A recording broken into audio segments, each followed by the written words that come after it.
नमस्कार, कैसे हैं आप सब। और आप सबका स्वागत है किरण शिक्षार्थी मंच पर। साथियों, अगर आपको मेरी वीडियो अच्छी लगती है तो प्लीज चैनल को सब्सक्राइब करें, लाइक भी करें और कमेंट और शेयर भी जरूर करें।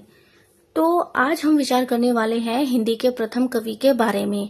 हमारे जितने भी काल विभाजन थे हम सबको देख चुके हैं, जितने भी इम्पोर्टेंट थे हम सभी को देख चुके हैं। और अगर कोई भी किसी भी एग्जाम की तैयारी कर रहा है तो इससे काल विभाजन के अंतर्गत यदि कोई क्वेश्चन आता है तो जो विभाजन मैंने कराए हैं उनसे बाहर कोई भी क्वेश्चन नहीं जाएगा। तो चलिए विचार कर लेते हैं हिंदी के प्रथम कवि के बारे में।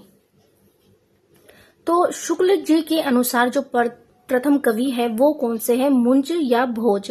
जो आचार्य रामचंद्र शुक्ल हैं वो मुंज को या भोज को हिंदी का प्रथम कवि मानते हैं। शिव सिंह सेंगर जो मानते हैं वो पुष्य, पुंड या पुंड को। इन तीनों में से कोई भी नाम आपको देखने को मिल सकता है, थोड़ा बहुत अंतर है, वैसे ये व्यक्ति एक ही है।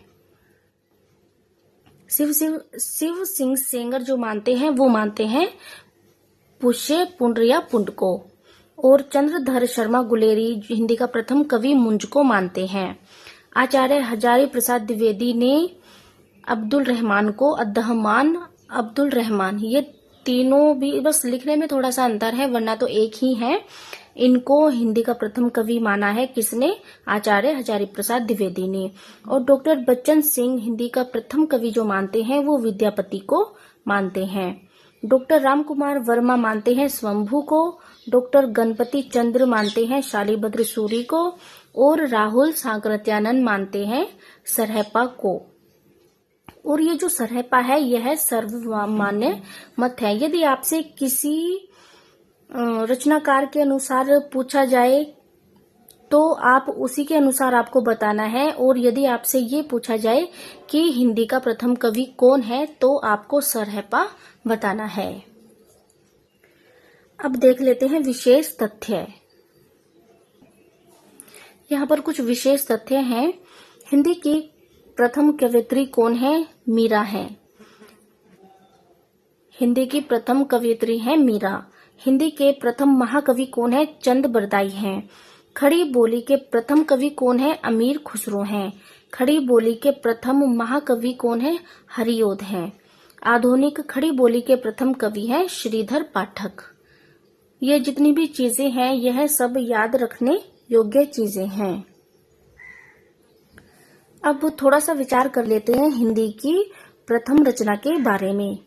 तो हिंदी की प्रथम रचना कौन सी है, श्रावकाचार है। कौन सी है, श्रावकाचार है, जो कि 933 ईस्वी की रचना है। और इसके रचनाकार कौन है, आचार्य देवसेन हैं। और इनके बारे में एक कथन भी है, यदि एक ग्रंथ के रूप में हिंदी की प्रथम रचना को निर्धारित करना हो तो सरहपाद आदि सिद्धों की मुक्तक कविताओं के पश्चात जैन आचार्य देवसेन कृत श्रावकाचार ग्रंथ का नाम लिया जा सकता है। और ये कथन किसका है, ये है डॉक्टर नगेंद्र का कथन है। और ये कथन मोस्ट इम्पोर्टेंट है। अब देख लेते हैं आदिकाल की समय सीमा एवं नामकरण कि आदिकाल को किसने क्या नाम दिया है और उसकी समय सीमा क्या मानी है। तो सबसे पहले देख लेते हैं समय सीमा को। तो जो ग्रियर्सन है उन्होंने आदिकाल की समय सीमा मानी है 643 ईस्वी से 1400 ईस्वी। मिश्र बंधुओं ने आदिकाल की जो समय सीमा है वो मानी है 643 ईस्वी से 1379 ईस्वी। राहुल सांकृत्यानंद ने आदिकाल की समय सीमा 760 ईस्वी से 1300 ईस्वी मानी है। रामचंद्र शुक्ल ने 993 ईस्वी से 1318 ईस्वी मानी है। अगर हमें इनका विक्रमी संवत बनाना हो तो इनमें हमें 57 वर्ष जोड़ देने होंगे तो वो विक्रमी संवत निकलकर आ जाएगा। और हजारी प्रसाद द्विवेदी ने मानी है 1000 ईस्वी से 1400 ईस्वी। डॉक्टर नगेंद्र मानते हैं 7वीं सदी मध्य से 14वीं सदी मध्य तक। गणपति चंद्र गुप्त मानते हैं 1184 ईस्वी से 1350 ईस्वी।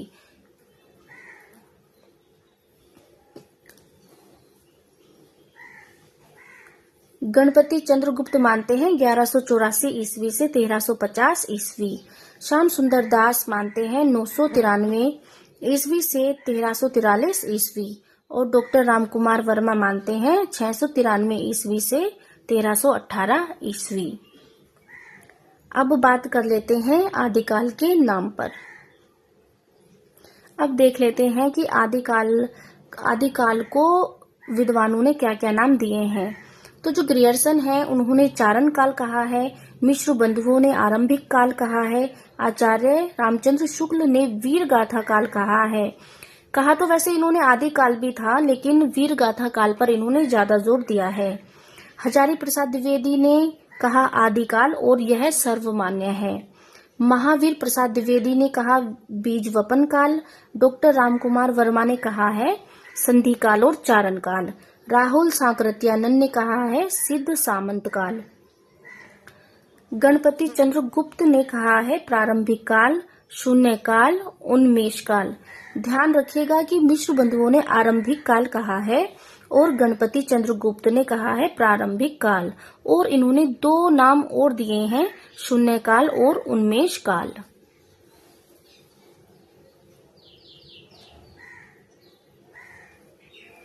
विश्वनाथ प्रसाद मिश्र ने कहा है वीरकाल। पृथ्वीनाथ कमल कुल श्रेष्ठ ने कहा है अंधकार काल। रमाशंकर शुक्ल रसाल ने कहा है जय काव्य काल। वैसे इनका नाम रमाशंकर नहीं है, इनका नाम है राम शंकर शुक्ल रसाल ने कहा है जय काव्य काल। मोहन अवस्थी एवं सुमन राजे ने कहा है आधार काल। राम खिलावन पांडे एवं हरीश चंद्र वर्मा ने कहा है संक्रमण काल। शंभुनाथ सिंह ने कहा है प्राचीन काल। वासुदेव सिंह ने कहा है उद्भव काल। शैलेश जादी ने कहा है आविर्भाव काल। राम प्रसाद मिश्र ने कहा है संक्रांति काल। डॉक्टर धीरेन्द्र वर्मा, चंद्रधर शर्मा गुलेरी एवं डॉक्टर बच्चन सिंह ने कहा है अपभ्रंश काल। देखिए अब पूरा दिख गया, अपभ्रंश काल। डॉक्टर धीरेन्द्र वर्मा, चंद्रधर शर्मा गुलेरी एवं डॉक्टर बच्चन सिंह ने कहा है अपभ्रंश काल। हरीश ने कहा है उत्तर अपभ्रंश काल। श्याम सुंदर दास ने कहा है आदि युग और वीर काल। विजेंद्र स्नातक ने कहा है वीर प्रशस्ति युग।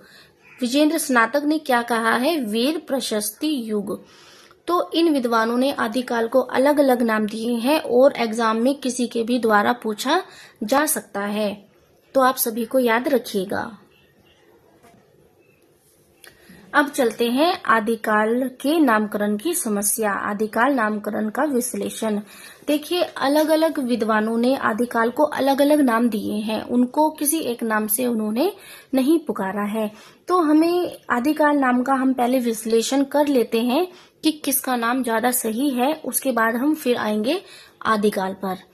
तो चलिए पहले यही देख लेते हैं। तो ग्रियर्सन द्वारा दिया गया नाम क्या है? चारण काल है। तो इन्होंने क्यों चारण काल नाम दिया है वो देख लेते हैं। ग्रियर्सन पहले व्यक्ति थे जिन्होंने हिंदी साहित्य के इतिहास का विभाजन करते हुए विविध कालखंडों का नामकरण किया है। ग्रियर्सन ने हिंदी साहित्य के विकास के आरंभिक चरण को चारण काल कहा है।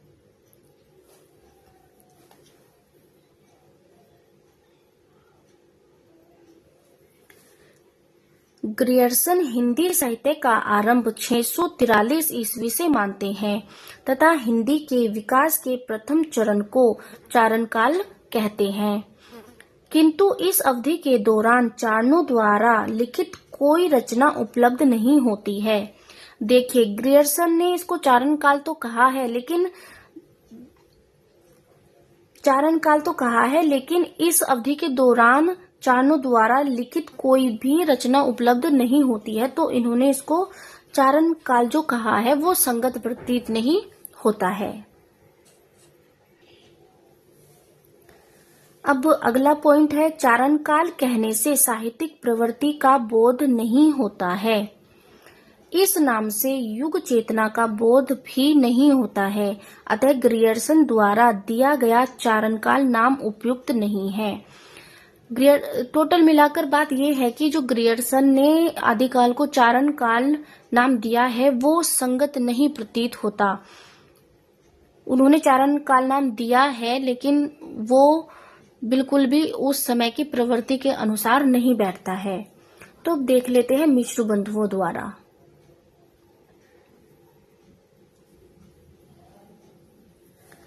मिश्र बंधुओं द्वारा दिया गया आरंभिक काल नाम। तो अब हम आरंभिक काल नाम का विश्लेषण करेंगे कि यह तर्क संगत लगता है क्या नहीं लगता है। तो इस नाम से किसी साहित्यिक प्रवृत्ति का बोध नहीं होता है, यह एक सामान्य संज्ञा मात्र है।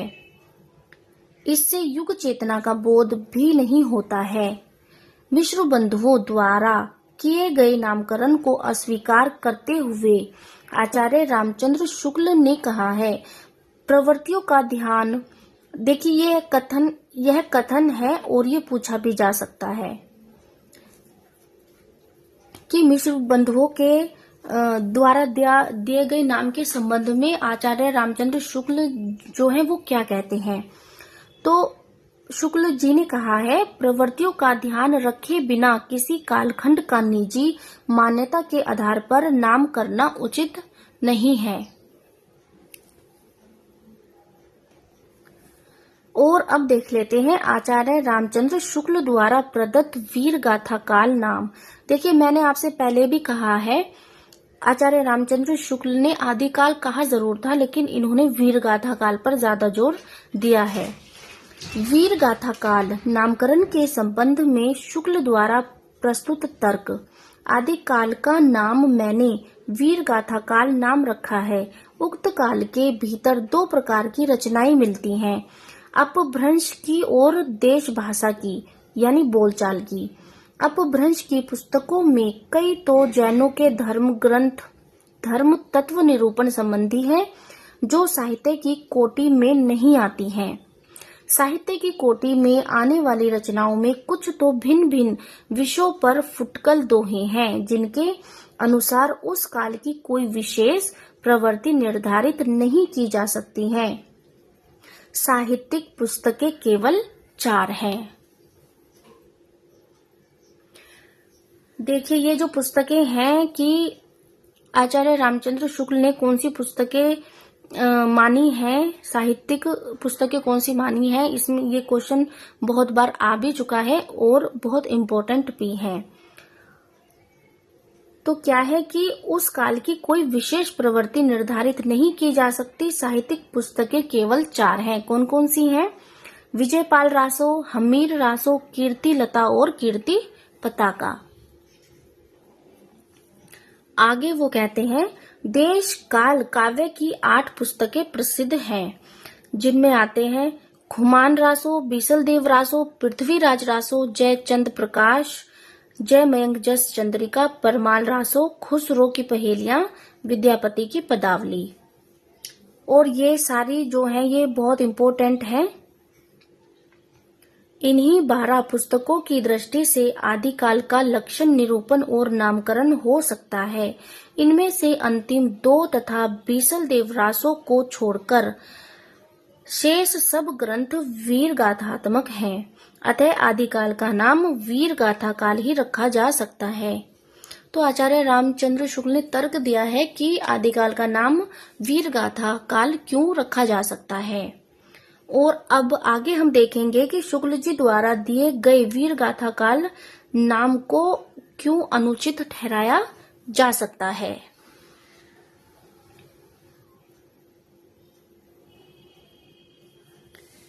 देखिए शुक्ल जी द्वारा दिए गए वीर गाथा काल नाम का अनुचित्य। शुक्ल जी ने सिद्धनाथ साहित्य को सांप्रदायिक कहकर साहित्य की परिधि से बाहर रखा है जो उचित नहीं है। इस नाम से आदिकाल की अन्य प्रवृत्तियों जैसे प्रेम तत्व, श्रृंगार, मनोरंजन आदि का बोध नहीं होता है। हाँ बिल्कुल ठीक है, वीर गाथात्मक नाम से केवल वीरत्व की प्रवृत्ति का ही बोध होता है और प्रेम तत्व, श्रृंगार, मनोरंजन आदि जैसी प्रवृत्तियां छूट जाती हैं। इस नाम से केवल रचनाकारों की प्रवृत्ति का पता चलता है, जन चेतना का नहीं।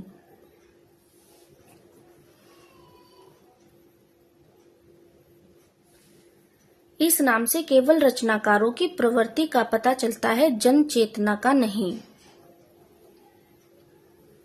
तो आगे के जो हमारे आलोचक दिए गए हैं उनका जो विवरण है वो हम कल देखेंगे। आज की क्लास में इतना ही।